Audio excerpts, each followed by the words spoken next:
ఆ ₹5 వ్రతకల్పన బుక్ చూస్తే ఎక్కడ లేని కోపం వస్తుంది. ఏరా నాకు అర్థం కాదు, ఎన్ని సంవత్సరాల నుంచి నా పూజలు చేస్తున్నారు, ఒక్కడికి నా కథ గుర్తుండదేట్రా యాదవ్ వల్లారా. ఓ నా బుక్ లో చూసిన దాన్నైనా తిన్నంగా చదువుతారా అంటే అది ఉండదు. ఏదో బాగా అటర్ ఫ్లాప్ అయిపోయిన తెలుగు సినిమాకి రివ్యూ చెప్పినట్టు చదువుతారు ఒక్కొక్కడును.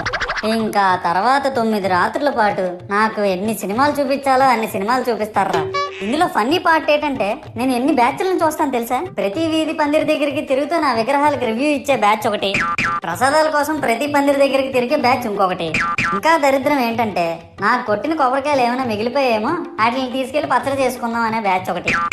ఇవన్నీ చూస్తూ 9 రాత్రులు గడిపాక సరేలే సాయంత్రం అనిపిస్తారులే అని కాలు మీద కాలు వేసుకొని కూర్చుంటే అప్పుడు మొదలవుతాదిరా నా నిమజ్జనం వ్యాన్ ముందు 90 వేసి నాగిని డాన్స్ చేస్తారు. అంటే నాకు అర్థం కాదు, 9 రోజులు వాళ్ళతో కలిసి ఉన్నానని నన్ను కూడా వాళ్ళ ఫ్రెండ్ లా ట్రీట్ చేస్తారా ఏంటి. అబ్బా అబ్బా అబ్బా అబ్బా, మునిగినంత వరకు మనశ్శాంతి ఉండదురా బాబు.